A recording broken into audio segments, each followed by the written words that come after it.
Mirando Negócios está aqui mais uma vez, trazendo informação importante, relevante e interessante. Gente, o meio ambiente é onde você mora e também é o seu corpo. O seu corpo é um ambiente onde você respira, onde você vive, tem toda uma questão ali que está acontecendo no ambiente do seu corpo. Como está funcionando o seu corpo? O que isso tem a ver com ESG? Se o seu corpo não estiver funcionando direito, a sua mente também não funciona direito e você não vai cuidar do meio ambiente. Então, hoje estamos aqui com o Dr. Roberto Castro, essa pessoa incrível, que foi o médico que cuidou de mim quando eu estava com câncer. Aliás, cuida de mim o tempo todo, está fazendo reposição hormonal e tudo mais, então tenho muito a agradecer, mas principalmente falar para você o conteúdo que ele tem, que transforma vidas, não só a minha, mas de várias pessoas. Por favor, seja presente, doutor Roberto. Cleo, é um grande prazer estar aqui com você novamente, né?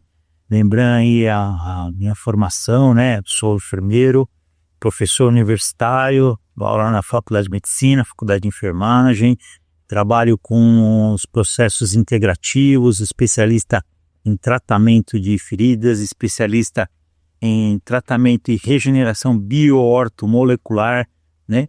E sou graduando em biomedicina também, e nós estamos aí o tempo todo conversando sobre as condições do meio ambiente interno. Nós chamamos isso de ecologia do ser. Quando nós falamos de ortomolecular, né, que é a minha formação também, e aí nós explodimos um pouquinho mais e expandimos a informação para bioortomolecular, que é a forma como eu tenho disponibilidade de vitaminas, nutrientes, minerais, outros compostos como fitoterápicos e outras coisas no organismo. Nós fazemos isso funcionar. Então nós conseguimos entender que a ecologia do ser faz diferença na recuperação de saúde. É isso aí, gente. A gente tem agora muitos especialistas, né? Às vezes o médico ele é especialista no tornozelo, ou no joelho, ou no punho. Enfim, o ser humano, o sangue passa pelo corpo todo e ele tem que estar integrado, né? Ainda bem que tem alguns médicos que se especializam em diversas áreas, porque o que acontece no seu pé, às vezes tem a ver com a coluna, às vezes, né? Então, o ser humano é um ser integral, não é isso, doutor? Há muitos anos, né? Eu tenho 30 anos de formação. Há 25 anos eu tenho clínica. E mais ou menos nesse período que eu ainda estava na faculdade, nós já ouvíamos falar de uma coisa que é o ser holístico, o profissional de saúde olhar para as pessoas de forma holística. Só que, infelizmente, o que nós aprendemos na faculdade se restringe aos bancos. E os profissionais ainda continuam saindo sem saber o que é esse tal de holístico. Banco seria uma especialidade? É o banco universitário mesmo. Então, se restringe ali a informação, ela fica ali. Eu me lembro que em uma aula do mestrado, um professor da USP chegou e falou uma coisa que eu nunca mais esqueci.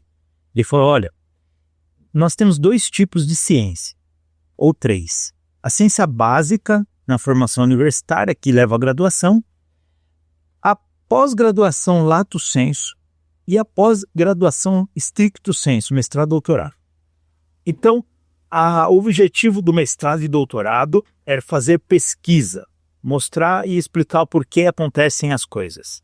E ela gira nesse sentido, que é o sentido horário.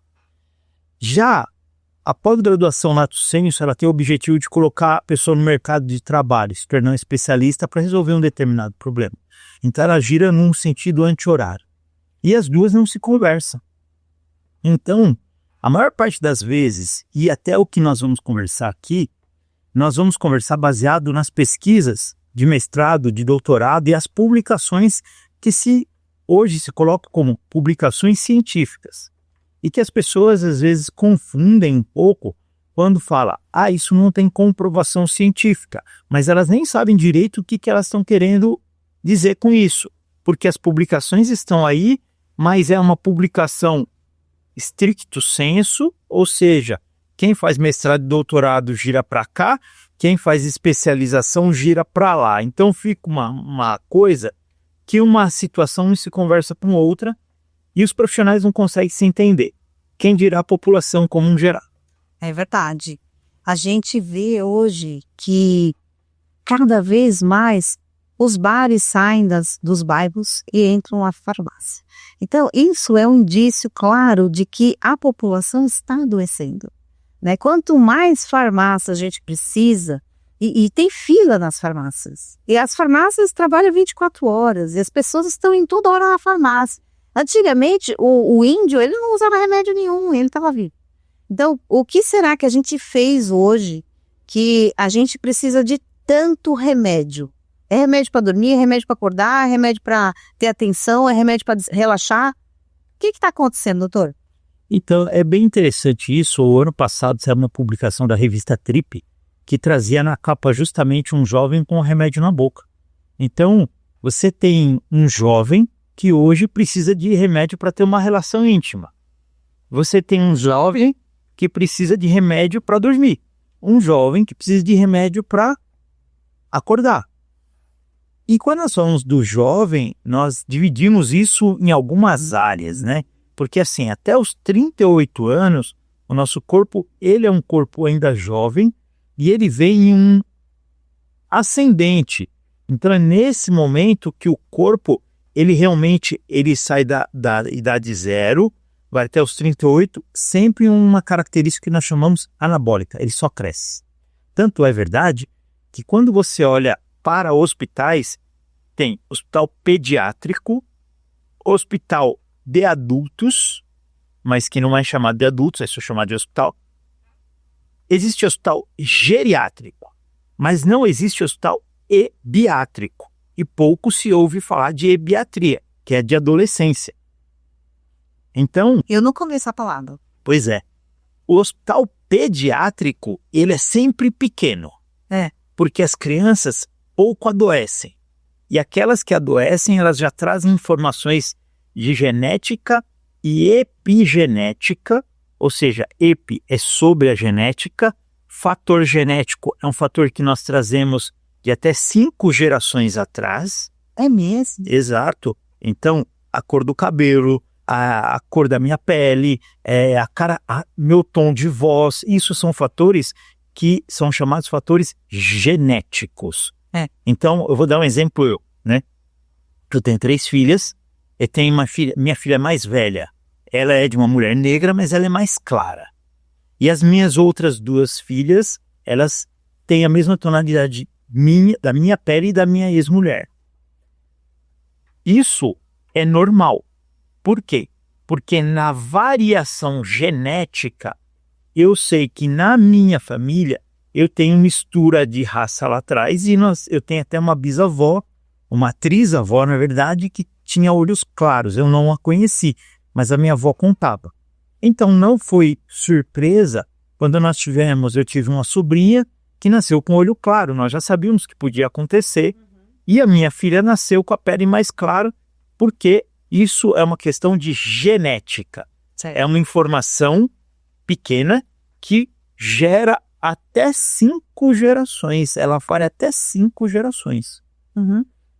O fator chamado epigenético é o fator externo que pode influenciar. Por exemplo, café. Café é epigenético. Você toma um café e te dá taquicardia. Então é um fator externo que conseguiu modificar um fator de frequência cardíaca. E esse fator epigenético, ele apresenta para nós uma situação. Por isso que meio ambiente é um fator importante no dia a dia. Então, quando nós pensamos o que está acontecendo com essa juventude, que crianças acabam nascendo e acabam apresentando determinadas situações que são, vamos dizer assim, com todo carinho, mas só para ficar claro, doenças de velho, que não é para acontecer nessa faixa etária. Por exemplo, depressão, por exemplo, problema cardíaco, uma série de outros problemas que a gente fala normalmente. Antigamente parece que não tinha isso. Exato. Aí nós temos aquelas situações onde muitas pessoas vão falar assim, mas antes você não tinha tanto acesso à informação. É verdade, nós não podemos dizer que não é. Uhum. Muitas pessoas morriam sem tratamento, mas isso não quer dizer que você teve um aumento na quantidade de hospitais infantis, nem um aumento no número de leitos. Ao contrário, o que nós percebemos é a nossa população está encurtando, ela está diminuindo e ela está envelhecendo cada vez mais adoecida. Então, quando você tem uma criança que ela apresenta uma doença que é uma doença esperada na senescência, e senescência e velhice são coisas diferentes. Então, nós temos um problema relacionado ao meio ambiente, que é o fator epigenético, é o fator externo. Deixando mais claro. O que é velhice? Graças a Deus, hoje eu tenho 49 anos, estou velho. Ótimo. Tudo certo com isso. Por quê? Porque se eu morresse aos 30, eu nunca envelheceria. Só você fica velho. Eu não fico. Eu combinei com o meu corpo que eu, cada ano passado eu vou ficar mais jovem. Fique velha, mas não fique senescente. É diferente.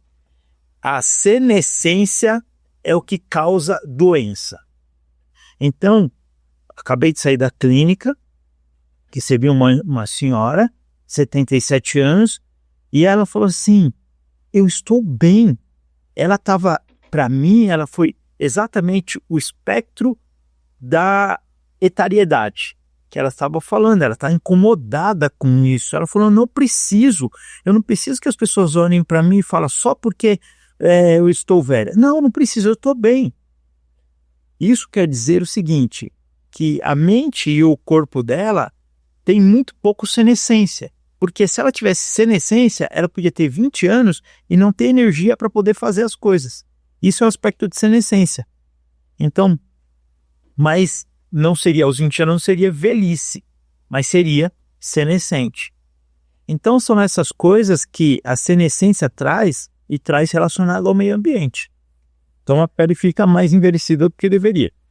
E aí, assim, a gente tem cada vez mais, né? Antigamente a gente tinha uns alimentos que vinham da roça, né? Tinha as pessoas, elas comiam carne, elas puxavam aquele alimento. Então, tudo isso que foi sendo tirado da nossa alimentação, né? Hoje em dia tem mais produtos processados, e aí tem, assim, a gente come menos fibras, né? Isso tudo, você acha que isso tudo é que está fazendo as pessoas perderem mais essa condição de saúde?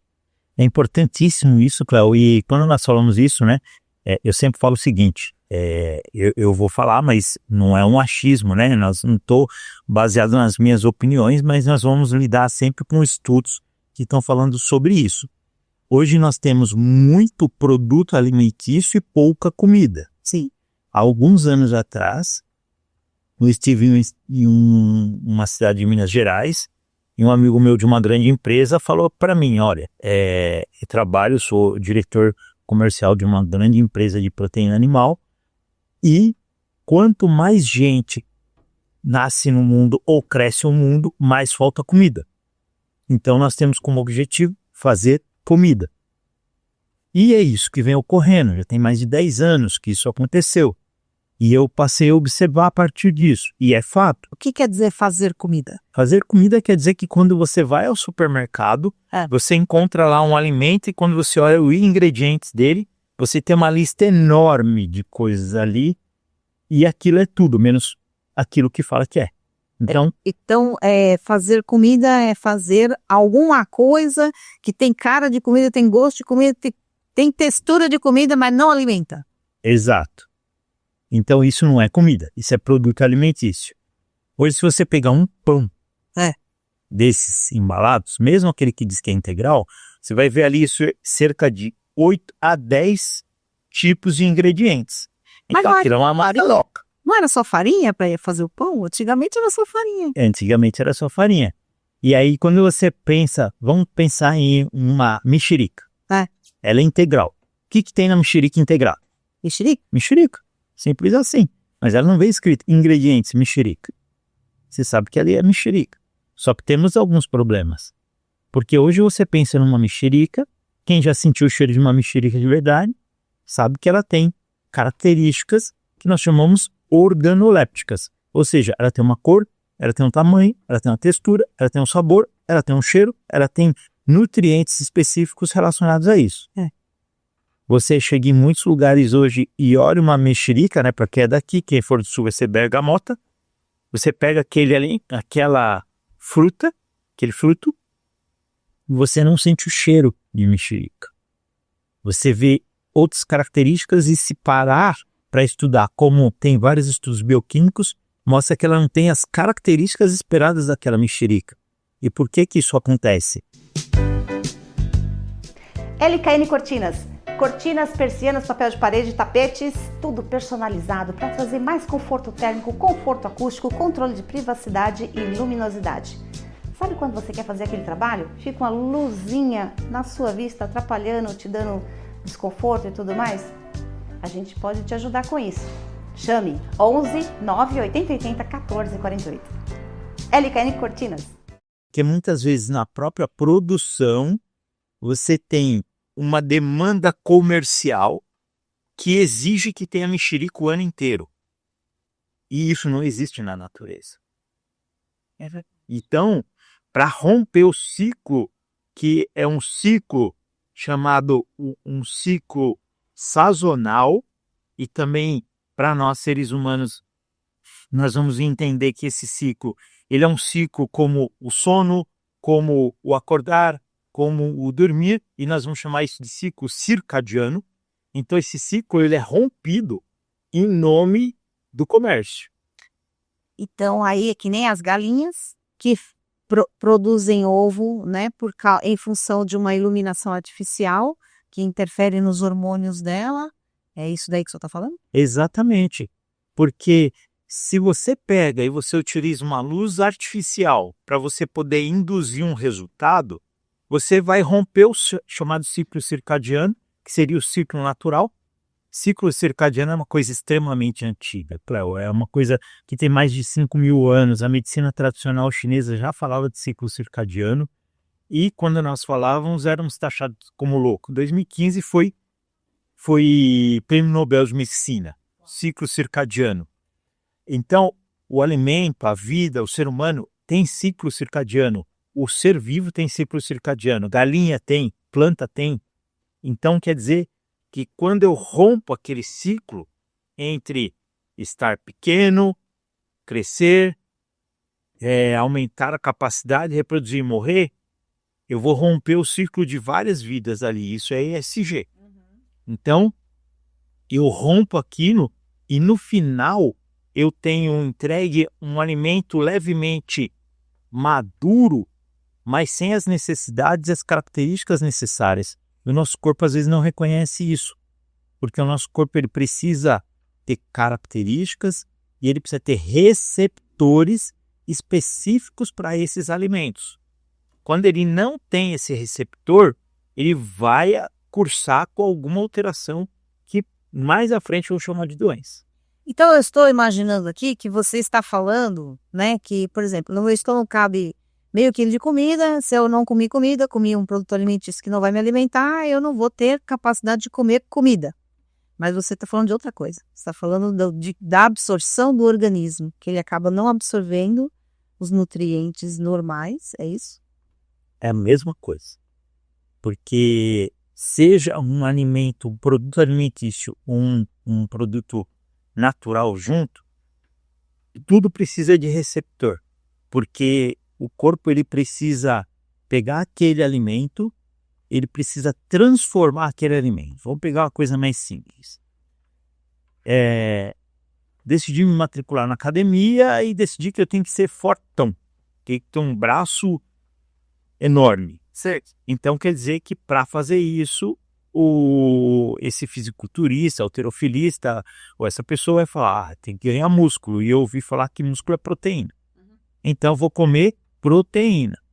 Ela vai comer proteína, então quando come proteína, então ela vai lá, come o ovo dele, come a carne dele ou dela, né? Come, passa pelo sistema digestório, isso precisa ser quebrado e reformado para virar músculo. Então você faz uma coisa virar outra. E isso é processado dentro do nosso corpo. Só que quando eu pego proteína e deixo a proteína, e eu tenho as enzimas que quebram essa proteína, ela quebra no tempo certo, ela faz o ciclo correto, ela se transforma do jeito correto, vai dar tudo bem. Quando a gente está falando de alimento. De alimento. Quando eu misturo isso com um produto alimentício, nem sempre nós temos receptores. E aí quem vai pagar a conta é o tal do glúten. Então vou falar que a culpa do glúten. Não, ele só paga a conta. Porque o glúten é uma matéria que não tem receptor para glúten no corpo e não tem enzima que consiga digerir. Como assim? Eu estou comendo glúten faz um século e o meu organismo não sabe processar isso, doutor? Como é que pode? Porque como é um produto que foi colocado pelo homem, o corpo ele não é ensinado como que ele vai fazer isso. Biologicamente, ele não foi criado para consumir o glúten. Não foi. Só que não é só o glúten, porque o glúten é uma matéria artificial. E aí, por incrível que pareça, as pessoas podem até achar ruim, mas infelizmente a realidade é soberana e é isso que acontece. Existem alimentos naturais que são alimentos, mas que não são compatíveis com o corpo humano. E aí que começam outros detalhes e alguns problemas. Olha só onde é que a gente está agora, né? E eu posso falar por mim, né? Que eu sou uma pessoa que, quando eu cheguei no Roberto, eu tinha o corpo contaminado por metais pesados, 56 tipos de verme, meu sangue não tinha oxigenação, meu sangue não estava vermelho e eu não estava magra, gente. Eu estava gordinha. Eu era bem gordinha e eu não tinha sangue vermelho. Pois é. E você vê, Cléo, que é assim, né? Nosso corpo tem barreira para tudo. Então, a barreira que existe no nosso corpo, eu costumo dizer que a divisão entre o bem e o mal, ele se chama intestino. Então, tudo que nós colocamos no intestino começa pela boca. A boca é a porta de entrada e o ânus é a porta de saída de uma mesma situação. É como se nós tivéssemos um túnel onde o alimento entra, ou o que é processado ou não entra, e ele deveria não ser absorvido porque não faz parte daquele processo corporal. E o que não faz parte tem que ser excretado por outro lugar. Deveria ser assim. Porém, quando eu começo a colocar substâncias para dentro do meu corpo que o meu corpo não consegue processar, isso começa a trazer danos. E aí esses danos começam em algum momento a ser bastante sérios. É por isso que muitas vezes a pessoa nasce normal e daqui a pouco ela desenvolve alergia do brinco, alergia do leite, alergia de várias coisas. Exatamente, porque as membranas, elas têm como objetivo proteger o nosso organismo. Então, nós temos mais mucosa do que pele, né? Então, a mucosa ela começa na boca, termina no ânus. Então, vamos pegar uma coisa bem simples. Nós chamamos isso de homotoxicologia. Então, se eu pegar um cloro e colocar o cloro na minha boca, ele é um solvente. É um solvente orgânico que tem como objetivo matar bactérias, vírus, fungos e tal. Isso se usa, por exemplo, em piscina. Não é isso? É. Muito bem. Estamos em São Paulo, novembro de 2025. A Sabesp está cortando a água às 19 horas. E às 7 horas da manhã a água é... Não, 5 e pouco da manhã a água é religada. Quando você vai abrir a sua torneira, a primeira água que vem, ela vem branca. Aquilo é cloro. Ele logo se dissipa. E ali você pega aquilo e você lava seu quintal, você molha suas plantas, você faz comida. Banheiro e faz comida. Só que arroz no saco, ele é desidratado, ele é um grão desidratado. Quando você coloca aquela água que sai da torneira e ela é colocada na sua comida, você reidrata aquele alimento Com cloro. e outras substâncias. E tudo mais que for diluído na água. Porque a Sabesp ela tem a obrigação de entregar uma água básica. E uma água básica é livre de componentes sólidos. O que é dissolvido, muitas vezes não sai da água que tem o sistema básico de saúde. Exatamente. E aí é que entra a situação. Porque quando entra essa situação, nós estamos falando que essa é uma água chamada água desestruturada. É uma água liberada para o consumo? Sim, é uma água liberada para o consumo. Mas aí nós vamos lá. Estudos da Sabesp são uma coisa e elas apontam isso. Estudos da USP. Dá um Google aí. Você que está assistindo, dá um Google e pesquisa lá. Resíduos farmacológicos encontrados em resíduos de água. Estudo da USP. Pronto, você vai cair lá no jornal da USP. Está publicado lá. Entendeu? Aí você dá um Google e coloca aí. Resíduos medicamentosos, hormonais encontrados em água. CETESB. Você vai ver lá. Está lá no site da CETESB. Por quê? Quando nós utilizamos a nossa água ela é reprocessada. Você quer dizer que tem hormônio na água? Tem elementos de remédio na água? A CETESB identificou isso? Está no site da CETESB, inclusive. Está no jornal da USP, inclusive. E em 2017, nós temos algumas matérias que você pode procurar lá que está falando que iríamos ser contaminados por superbactérias. Muito bem. Qual que é a problemática de você ter na água esses componentes?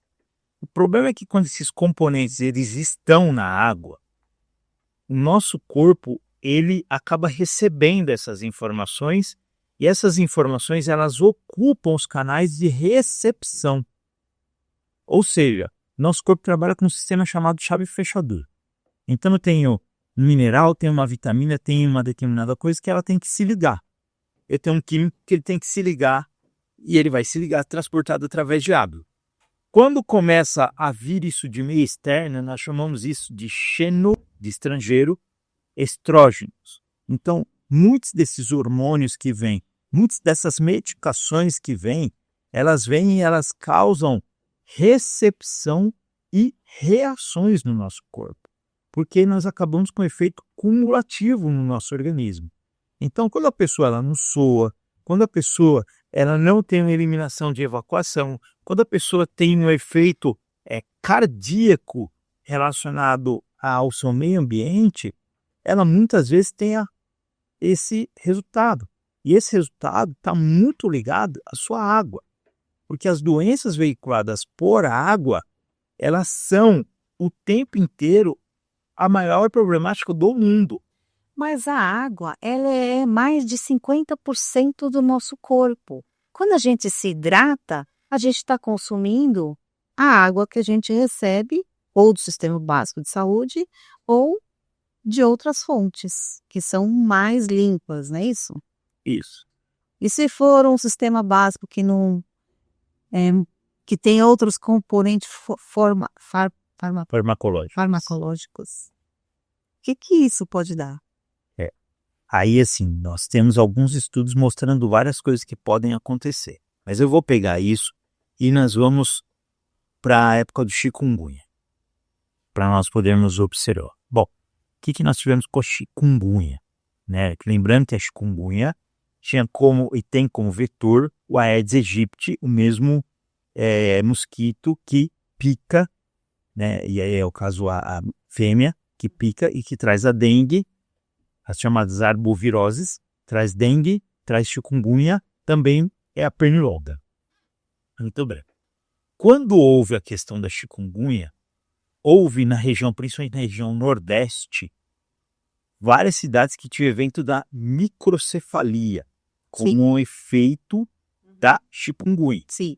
Houve um município, me perdoe, não me lembro agora o município, mas inclusive tem matéria sobre isso, estou devendo, mas depois eu mando.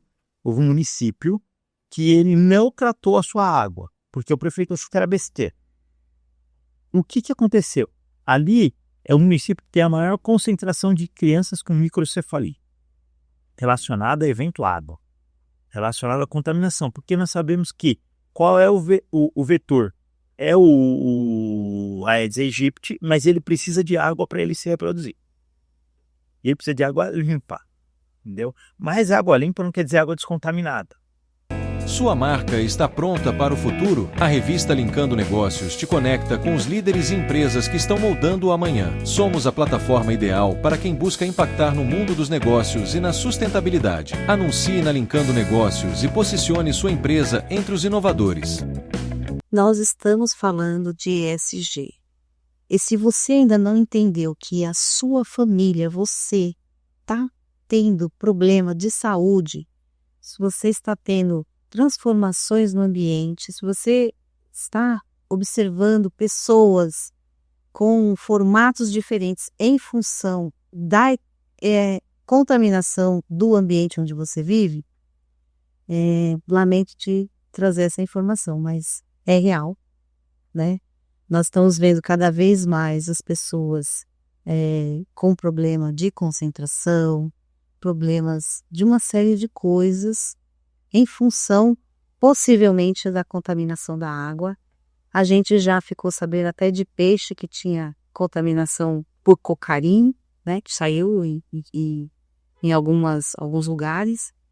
E aí, gente, a nossa água, que a gente toma banho lá no chuveiro, ela é tratada e volta para sua torneira.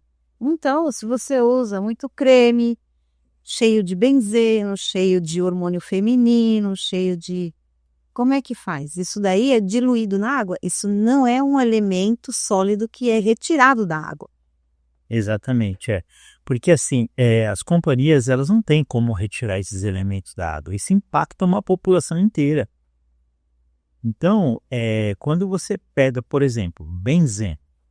Benzeno é o maior dos solventes utilizados no mundo. É o 5º solvente mais utilizado no mundo. E ele está simplesmente no detergente, no shampoo, no sabonete. Sabonete para criança. Se você for olhar lá atrás, você vê que tem benzeno, benzoil, não sei o quê. Tudo isso. Essas foram as coisas que o Roberto me alertou que quando eu estava com câncer, eu deveria evitar. E eu tive muita dificuldade de achar produtos que não tivessem esses componentes. Exatamente. Um estudo do painel europeu sobre contaminações e recuperação, ele trouxe essas informações, eles têm uma figura muito forte sobre isso, porque eles colocam uma cabeça com uma pessoa com a língua, e essa língua, ela traz uma série de substâncias e cigarro, chaminés, produtos, todos nessa língua. Isso sendo ingerido para dentro de nós. Então, o que acaba acontecendo nós não estamos falando contra a indústria, que fique bem claro. Que nós estamos falando essas substâncias, elas estão presentes no mundo. Vamos pegar o benzeno e vamos lembrar o seguinte: se você encostar hoje, agora, no posto de gasolina, vai estar escrito o seguinte na placa: gasolina contém benzeno, substância cancerígena. Ponto. Aposto que ninguém vê isso, mas está na placa. Aí, infelizmente, tem pessoas que preferem fazer de conta que não acontece nada disso. Exatamente. Afinal de contas, se a pessoa tomar consciência, a metade do que ela compra no mercado, ela não vai comprar mais, né? Porque são coisas que não trazem bem para a saúde dela e muito pelo contrário, quando a gente toma consciência que é muito caro tirar essas porcarias do corpo, né? Fica muito fácil de você ir para uma alimentação saudável. Exatamente. Nós estamos falando, Cléo, para quem quer recuperar a saúde. É isso. Entendeu? Tá tudo bem quem acha que pode ir no mercado, tá tudo certo. Tem mercado para todo mundo. Então, nós não estamos demonizando ninguém, nós não estamos demonizando medicações, nós não estamos demonizando produtos químicos, nós estamos dando um alerta que, assim, você precisa tomar cuidado e tentar ter controle o máximo possível com aquilo que você coloca na sua casa, aquilo que está no seu meio ambiente, porque qualquer excesso, inclusive excesso de água, pode te matar. Então, quando você faz isso, você precisa ficar atento. Por isso que nós temos hoje tantos produtos veganos. Sim. Esses produtos veganos, nem todos são 100%. E não é porque a coisa é natural que é tudo ok, não é assim. As coisas precisam de uma responsabilidade e um nível para você entender como é o seu corpo em relação a tudo isso. Até porque, até um certo ponto, o seu organismo ele tem capacidade de se regenerar. Então, se você começa a consumir coisas que não são boas, mas uma quantidade pequena, o seu organismo vai funcionando normalmente, porque ele tem uma tendência a se regenerar. Só que chega uma hora, quando você começar a perceber que você está com alergias, é porque isso já está no seu corpo todo. O seu corpo não aguenta mais. Aí ele tem uma reação. As pessoas que têm, né, doutor Roberto, o fungo na unha, você acha que aquilo nasceu na sua unha? Não, aquilo está no seu corpo inteiro, não é isso? Exatamente. Nós temos a síndrome fúngica, que é uma síndrome muito ignorada, né? A pessoa se colocar a língua para fora e ver que a língua está branca, essa língua ela só está mostrando que está no trajeto digestório inteiro. E isso vai mexer na competência alimentar. Então vai trazer inapetência. A pessoa vai sentir enjoada, a pessoa vai ter contaminação que aparece na unha, primeiro não é do dedão do pé. Aí ela vai achando que tratando a unha lá embaixo ela vai resolver, ela não vai resolver. É por isso que demora tanto, a pessoa fica ali, põe remédio, 6 meses, não resolve. Não Porque resolve. está no corpo inteiro. Exatamente. Só que tem um detalhe. Esses fungos, eles estão ali, que eles ultrapassaram a barreira do intestino. E aí eles acabaram caindo no sangue. E alguns incautos podem falar assim, mas isso não existe, porque se fosse isso as pessoas iam morrer de infecção. No microscópio, só pegar o microscópio que vai ver. Mas é uma coisa simples, né? Como que um verme chega no cérebro? Ele não vai para a boca. Não vai. E para poder chegar no cérebro, o que ele vai fazer? Ele vai romper membrana da hemácia, vai depositar na hemácia o seu óvulo, esse ovo vai conseguir ultrapassar a barreira chamada hematoencefálica e ele vai chegar no cérebro. Chegou lá, o cérebro não tem para onde sair, ele segura, ele encapsula. E aí a pessoa começa a ter mais para frente problemas relacionados a dor de cabeça, às vezes até mortes relacionadas a acúmulo de cerco em sistema neural, sistema cerebral.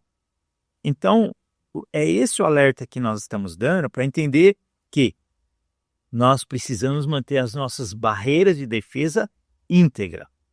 Quando eu uso muito solvente e nós temos estímulos excessivos de solvente, quer dizer que se ao invés de eu lavar meu prato, usar um sabão em pasta, eu vou lá e uso um detergente com alto poder de solvência. Aí, na sequência, eu vou lá, eu uso um solvente de unha. Aí, na sequência, eu uso um solvente de cabelo. Aí, na sequência, eu uso um solvente de pele para fixar um perfume, um creme.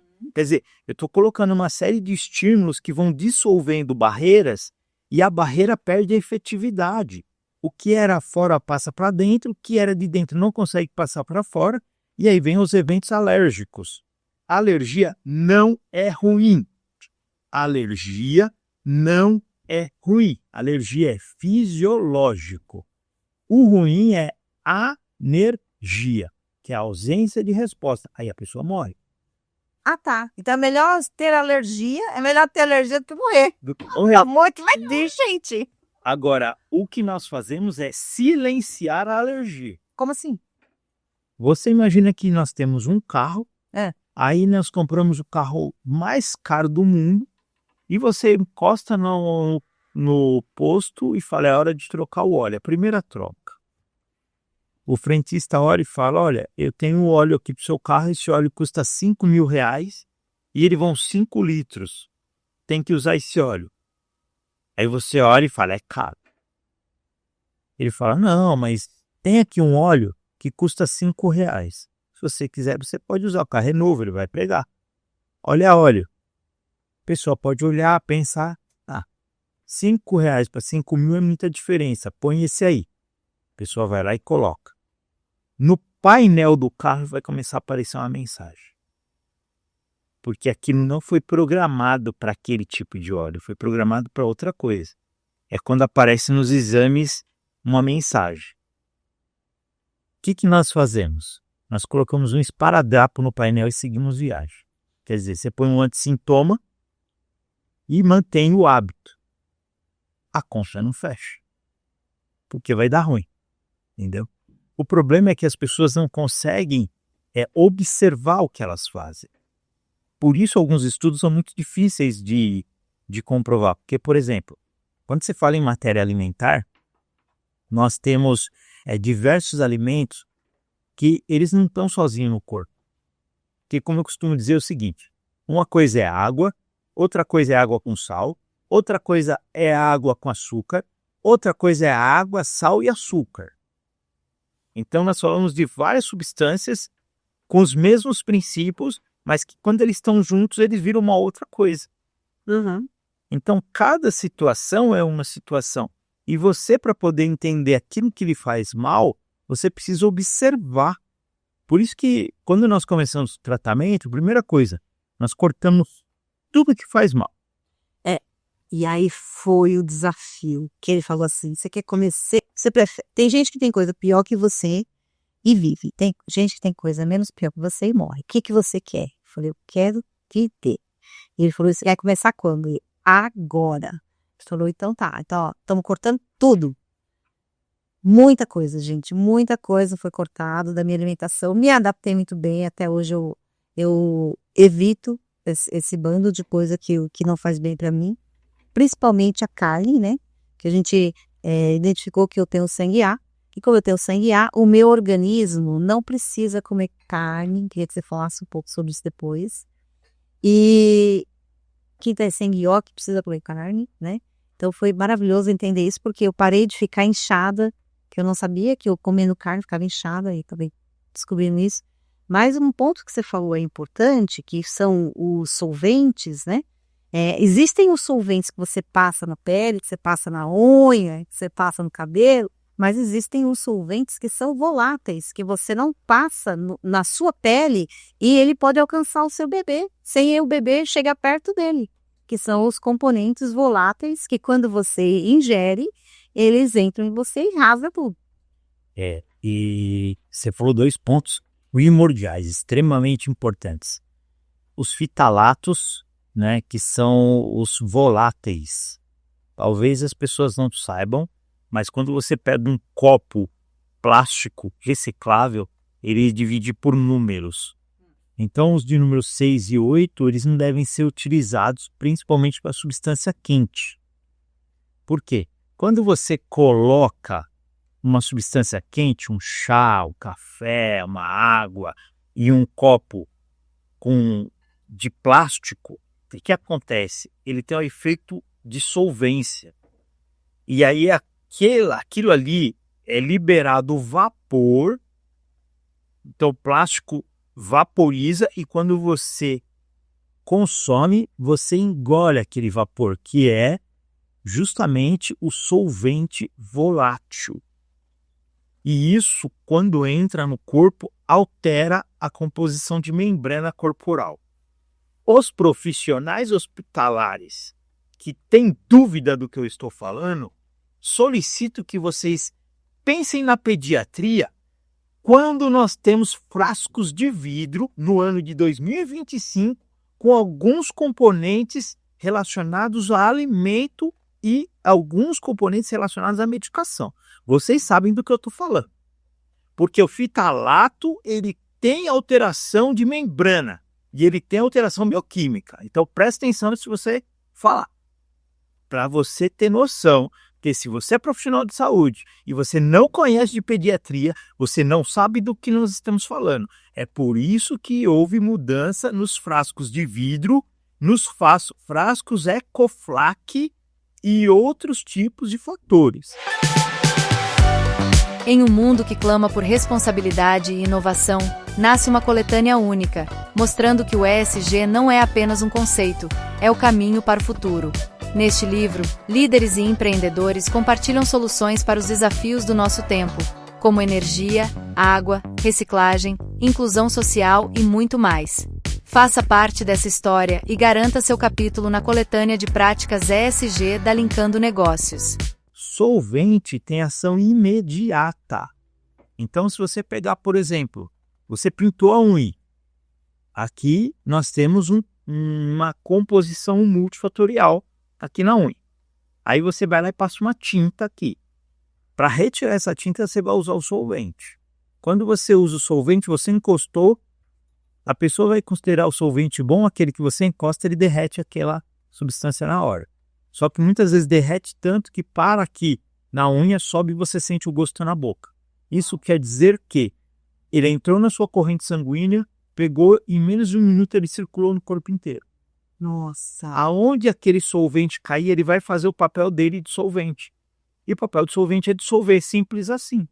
Vai dissolver membrana corporal, vai dissolver estrutura articular, vai dissolver estrutura de intestino, estrutura pancreática, estrutura de fígado. Ele é solvente, ponto, acabou. O papel dele é esse, ele vai fazer. Ele é um solvente que não é inteligente. Então, onde ele tocar, ele vai fazer o papel dele. Ele está simplesmente fazendo o papel dele. E aí, se você tem alguma dúvida, eu gravei um podcast, não foi, Elô? Foi com um rapaz que ele é especialista em química. Ele desenvolve química para cabelo. E ele estava falando para a gente, olha, esmalte é tinta de carro. Então, assim, esmalte é tinta de carro. Faz mal o cheiro de tinta de carro? Então, tinta de carro está na sua unha. Agora, esse daqui também tem um componente volátil, assim como vários móveis que tem aquele verniz, overlay, né? Tem aquele overlay, tem vários componentes voláteis que fazem mal para a atividade cerebral das crianças. Tanto é que tem alguns pisos que vendem no Brasil que tem esse overlay, né? E que ele não entra na Europa de jeito nenhum, ele é condenado na Europa, porque existem componentes voláteis em verniz de móveis, em verniz de esmalte, em produto de limpeza, né? A gente conheceu uma pessoa que ficou totalmente contaminado, lembra um rapaz da rádio? E Porque ele ficou totalmente contaminado porque ele lavou o banheiro e misturou vários tipos de produtos para limpeza e na hora que ele ligou o chuveiro, tudo aquilo foi para dentro dele e a medicina tradicional não está acostumada a lidar com esse tipo de situação, né, Roberto?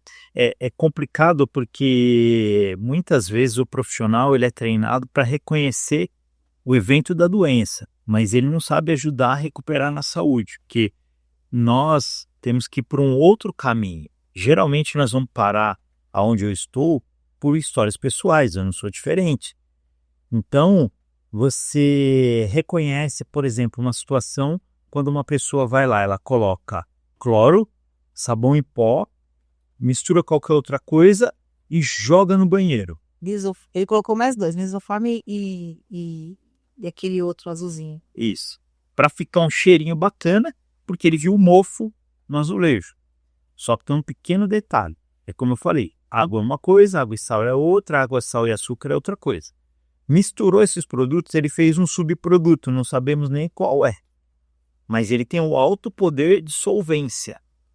Quando isso joga na matéria viva, que tem que lembrar que fungo é matéria viva. Quando você joga isso na matéria viva, aquela matéria viva reage e ela libera uma substância. Quando você junta com isso, você aquece com o calor que é liberado quando você liga o chuveiro, aquilo se torna altamente volátil. E quando entra na membrana do corpo, como eu falei, membrana, nós temos mais membrana do que tudo, e a função da membrana é nos proteger. Quando você coloca na membrana, automaticamente, velocidade de transmissão de impulso de membrana é de 428 km por segundo. Uau. É mais rápido que a velocidade da luz. Por quê? Eu coloco uma coisa na boca, ela tem que mandar uma mensagem para o cérebro tem que receber, ele tem que mandar uma devolutiva para me proteger de morrer. Então tem que ser muito rápido. Então quando entra alguma coisa volátil aqui, fecha na hora, com o objetivo de proteger a vida. Uhum.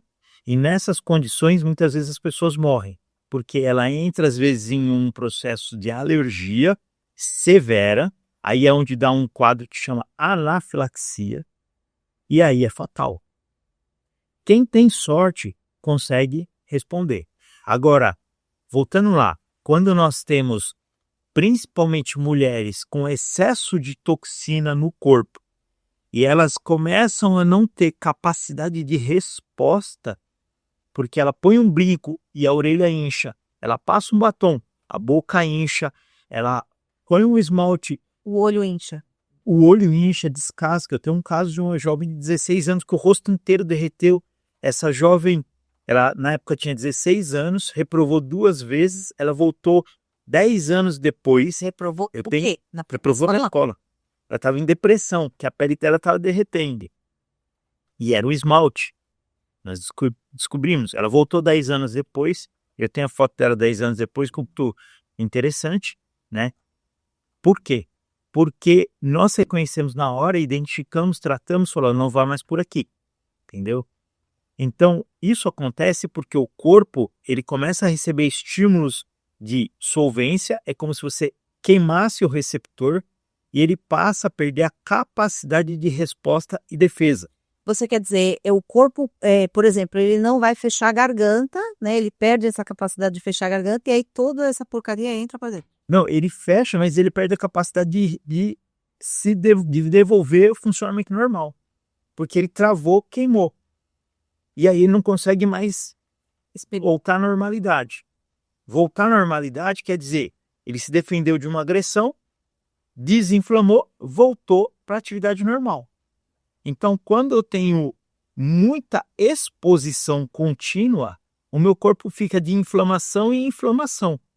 E de inflamação em inflamação, ele perde a capacidade de retornar à atividade comum. Exemplo claro, quando você estava inchada. Você estava usando, eu chamo de efeito baiacu, né? Então, você estava lá no baiacu, inchada, toda hora se expondo a situações que seu corpo não conseguia mais responder, não conseguia mais se limpar. É isso. Essa autolimpeza, ela é feita principalmente pelo sistema linfático. Então a pessoa que começa a inchar, ela vai lá, ela encosta nela, ela está marcando todo lugar. Ela encosta, vê uma meia que tem 8 milímetros de mercúrio, é muito pouco. E ela vê que a perna está marcando, ela está inchando, ela está no efeito baiacu. Ela vê que a calça está apertada, ela está inchando. O abdômen está distendendo, ela está no efeito baiacu. Então quer dizer que essa pessoa, ela está com alta carga de exposição a coisas que o corpo não tem capacidade de responder. Porque na inflamação ocorrem 5 eventos: dor, calor, rubor, edema. Isso aqui até 1730 foi quando foi descoberto, e de 1730 para cá era normal. Recentemente descobrimos um outro fator, que é a perda da função, que é o mais importante. Então, por exemplo, pneumonia mata? Mata, mas a pneumonia te mata mais. Porque a pneumonia é infecção, mas o que mata é a perda da função do pulmão, que é a inflamação. Cardiopatia mata, mas o que mata mais é a miocardite, que é a inflamação do músculo cardíaco. Ele perde a função e a capacidade. Então, de tudo isso que nós estamos conversando, o mais importante é combater a inflamação de baixo grau, que eu costumo dizer com muita felicidade, que eu falava isso há muitos anos. Em 2022 eu fiz um curso em Harvard, está lá esse curso disponível para as pessoas que quiserem fazer, e Harvard veio falando sobre inflamação de baixo grau como mal do século. Então é isso que gera problema. Eu não cheguei aqui ao acaso. Não é para todo mundo, tá tudo bem. Se você quer seguir o tratamento que você vai seguir, nós também nunca vamos falar para você ser ou eles ou nós, não é nada disso. Mas para você que não faz sentido, tá tudo bem, fica tudo certo. Mas para nós a vida faz sentido. Para nós, tratar desse jeito faz sentido. Para nós, você olhar por cima do muro e olhar e falar assim, nossa, tem vida ali, é possível chegar lá. Foi assim que se construiu o impossível. Então, você, como você falou, é você que precisa acreditar. Nós podemos acreditar, mas quem tem que acreditar é você. E você, Cléo, você traz a honra. E é por isso que eu tenho a sua foto no momento que estava fazendo o circuito, e eu tenho a sua foto lá, e eu tenho a sua foto depois radiante, brilhante, para as pessoas entenderem que é possível. E nós não estamos falando contra a medicação, nós não estamos falando contra a indústria farmacêutica, nós não estamos falando contra a indústria alimentar, nós não estamos falando contra a indústria da água, nós não estamos falando contra ninguém. Nós estamos falando a favor da vida. Diminua algumas coisas, melhore processos, faça seus tratamentos, mas acredite em você. O dia que nós tivermos que ir embora, isso é para o Papai do Céu. Ele vai nos chamar. É isso aí. E eu fiz a cirurgia depois de 5 meses de tratamento no Roberto, com ozonioterapia, com desintoxicação do corpo, aquele outro lá, Colorgin, né? Colorgin, a gente fez também. E mudamos todo a minha alimentação, eu não podia sentir o cheiro de produto de limpeza, porque tem componente volátil, mudei meu detergente, mudei tudo. Gente, assim, tudo que eu tocava, até as roupas, assim, se era muito apertada e coloria a pele, eu já evitava. Então, assim, foi todo um tratamento em 5 meses. Eu fiz a cirurgia, né? Eu não deixei de fazer a cirurgia, mas eu, desde então, não tomo remédio, não teve metástase. Então, Deus foi maravilhoso comigo. O Roberto veio para minha vida e eu decidi também contribuir, né? Fiz a minha parte, foquei bastante no que resolve, né? No nosso livro a gente fala muito sobre o poder da gratidão, de entender, assim, toda a energia que tinha na minha família, de praticar perdão, porque não é só, que nem o Roberto fala, não adianta só você cuidar da parte médica, você tem que ter um animalzinho do lado, você tem que ter fé, você tem que ter uma série de outras coisas, porque a vida não é só matéria, né? Não. A vida é primeiro a energia e depois o sangue, né? Porque cadáver tem sangue, mas não tem energia. Então, a capacidade de olhar para o outro, de encostar, de conversar, de amar e declarar a vida, né? É isso aí. Eu só agradeço, né? Desde então, Deus tem cada vez mais aberto portas para mim, né? E eu sinto-me um instrumento aqui para ajudar outras pessoas. Estou à disposição. Se alguém tiver alguma dúvida, quiser fazer alguma pergunta, trazer algum conteúdo para a gente falar aqui, eu trago o Roberto, eu trago outros especialistas, porque Linkando Negócios é um programa que tem o objetivo de trazer luz para as pessoas. São assuntos que nem sempre as pessoas querem ter atenção, mas eu tenho fé que, assim como mudou a minha vida, vai mudar a vida de muitas pessoas que queiram o bem, né, do planeta, o bem o bem dela mesma e de quem está ao redor e do planeta todo. Roberto, as suas considerações finais, eu ficaria aqui conversando com você o resto da noite, mas, por favor, dê as suas considerações finais. E todo o seu público, o nosso público, na verdade, né? Eu quero agradecer a cada um, dizer que nós estamos à disposição para poder auxiliá-los, para poder ir para uma nova trajetória. Entenda, palavra final. O caminho da cura é diferente do caminho da doença. Curar é uma coisa que pode acontecer, mas você nunca vai ter resposta diferente se você sempre fizer a mesma pergunta. Mude seus hábitos, mude sua vida e deixe o corpo trabalhar. Linkando Negócios, se você quer mais informação importante e interessante que pode mudar a sua vida, nos siga nas redes sociais, no YouTube, Instagram, Spotify, estamos na TV também. Agradecendo as imagens da Ilô. Linkando Negócios para você ter a casa mais bonita e você ser mais feliz.